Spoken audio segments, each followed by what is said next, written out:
So hello everyone, welcome to my little corner. My name is JP and this is the very first book review video type thing that I will ever post in this channel. Before I was really hesitant to actually post any type of book review videos because I really didn't know how to do a proper one. But this year I just decided to wait, why am I hesitating or why am I not doing this kind of stuff? So why not start this year, just dive right into this book review stuff. Plus with the encouragement of three ladies by the name of Ally, Chelsea, and Megan. Shout out to you guys. Without further ado, the very first book that I will be reviewing in my channel will be A Darker Shade of Magic, book number 2, entitled A Gathering of Shadows by none other than V.E. Schwab. Now, if you haven't read A Darker Shade of Magic, I suggest that you don't watch this video first because there is no way that I will not be spoiling what happens on the first book. But if you have read A Darker Shade of Magic and you haven't read A Gathering of Shadows, the first part of this video will be spoiler free, so all of you are safe. And if I will just go to the part wherein there will be some spoilers or events in this book, I will just give you a warning right in the middle of the video, right? Starting off with the summary of this book, A Gathering of Shadows takes place 4 months after the events of A Darker Shade of Magic, wherein we get to see what is the repercussions or the results of what happened to Kel and Rai towards the end of Darker Shade of Magic. As you have read in the Darker Shade of Magic, Rai's life is kind of connected to Kel right now in order to save him towards the end of the book so that Rai will not die.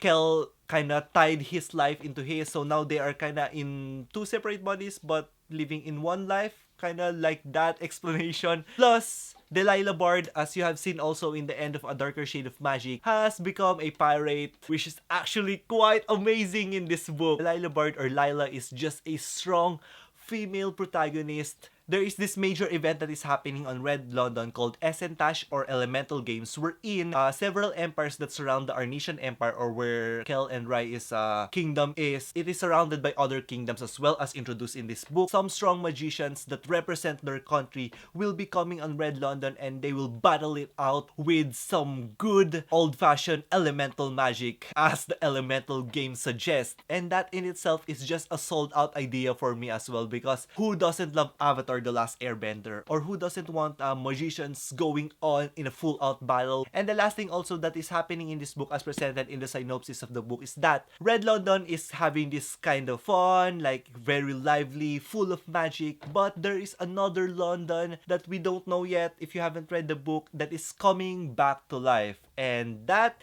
is the summary of, like, the general summary of this book. Now, without spoiling you guys, my general impression of this book is that this book too didn't suffer the book 2 syndrome, wherein it kind of flopped, like it's not that good. A Gathering of Shadows didn't suffer that syndrome because the book just become a bigger perspective or a bigger world compared to A Darker Shade of Magic. It just introduced more elements, some exciting facets on the world. V.E. Schwab did a very good job in expanding her world building on this book, because in A Darker Shade of Magic we just experienced like the different types of London. In A Gathering of Shadows we actually see more on the side of Red London, wherein as I have said a while ago, there are different empires surrounding the Arnesian Empire, and it just blew my mind away. I think V.E. Schwab is just such a good writer because she is already planting some seeds from this book that she can use in future books with this one. I have seen in her tweet that she said that A Darker Shade of Magic will have a trilogy, and I think after the trilogy she can expand more into the universe and delve into some more story arcs or storylines that can be seen if you have read this book as well. As for the start of this video, I think you will find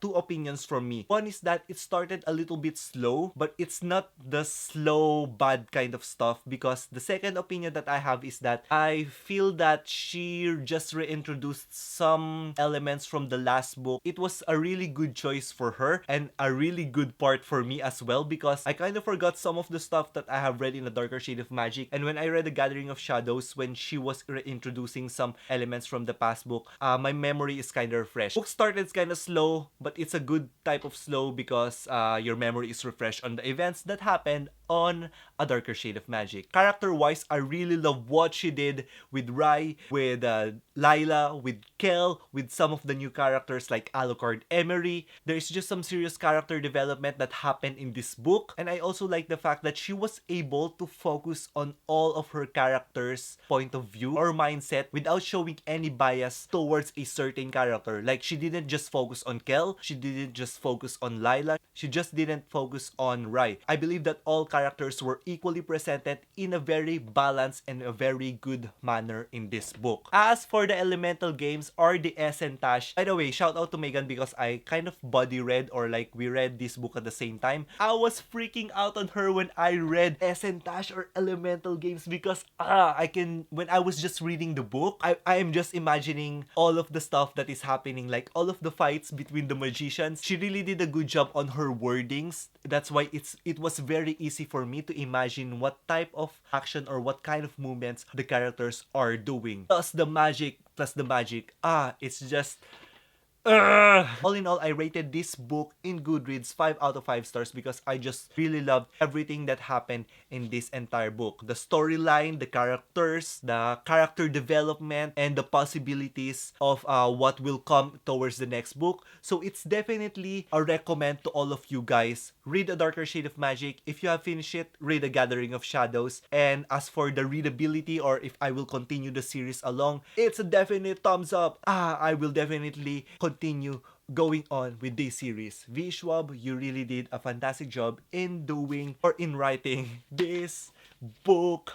And that will be the end of the non-spoiler report. I will enter now to the part wherein I will talk about some of the actual events that happen in this book. So this will be the spoiler part. If you haven't read The Gathering of Shadows, you might want to stop this video right now and maybe skip or maybe go back to this video after you have read this book. 5, 4, 3, 2, and 1. Spoiler part, start. Lila, at the end of the book 1, just was eyeing some ships. In this book, she actually found a pirate crew wherein she just killed it. Even her audition part, she just killed it, like literally killed it, because she killed someone as an audition so that she could join the crew of Alucard Emery. Alucard Emery is a new character in this book where he is the captain of the ship Nightspire. She spent the entirety of 4 months in the sea with the whole entire crew of Alucard Emery, and boy, all of the adventures that as I have said, all of the adventures that Lila with Alucard Emery is really amazing. Lila is considered the best thief in the whole entire ship, and that is kind of her role. But what I like about the dynamic of the relationship between Alucard and Lila is that Alucard is kinda took on the mentor part in teaching Lila how to harness her capabilities in doing some magic. Plus, it was a little bit misleading because I really thought that V. Schwab is pointing the OTP part between Alucard and Lila, but that was not the case, as I will say to you later. Going back to Kel and Rai is kind of coping up with, as I have said a while ago, the repercussions of what they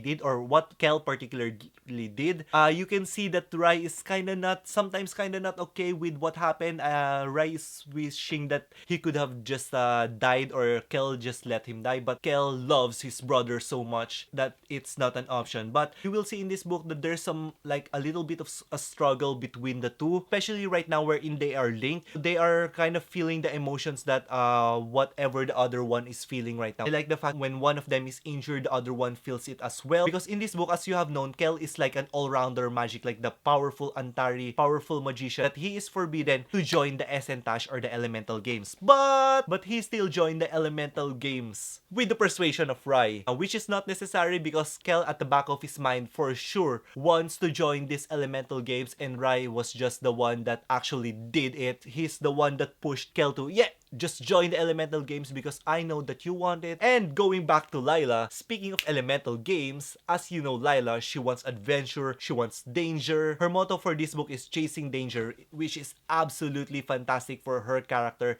It is just on point. It is just the summary of Lila's character. Lila is such a badass character that whatever she wants, she will do it. Like, she will achieve it in her own kind of way. Because in this book, Alucard Emery mentored Lila. Lila learned a lot of magic, one at first, and then it developed to 2, and then towards the end of the book, she just discovered that she's a triad. And towards the last page, really the last page, literally just one of the biggest cliffhanger that I have read in recent book memory, Lila just becoming stronger and stronger and stronger as the book went by, because she is just killing it with every elemental magic. Like, seriously, what? Lila is such a badass character in this book. And last but not the least, let's talk about one of the new character, Alucard Emery. Alucard Emery Emery is just this fantastic character which is introduced as the captain of Nightspire, the boat where Lila kind of boarded. At first, I was a little bit hesitant because I think he was a little bit boring. But no, I was proven wrong. We learned that he is returning to Red London because he will participate also in the elemental games because he is an awesome magician. But then we learned that Kel doesn't like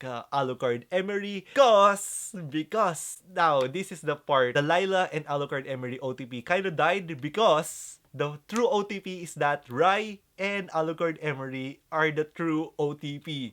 Like, when I read that part, like, holy shit! That part wherein we discover Alucard and Rai has a history together, which didn't end, because you still see that they still like each other. It is an OTP that I didn't know that I wanted to happen, but it happened. So, I have talked about the characters enough, but really, I cannot express my love for these four characters in this book. But let's talk about that ending. Like, seriously, the other part or behind the scenes of the elemental games is that White London was kind of resurfacing because, as you have predicted, Holland didn't die in the first book. For a moment there, I sympathize with what is happening to Holland. Like, he just wanted his London, his own London, to be inhabitable to all of the people. Like, he just wants that everyone have the magic. But after that part, he's just a prick. OTP of Kel and Lila is like this. Schwab just confirmed that Lila and Kel is an official OTP because they like each other.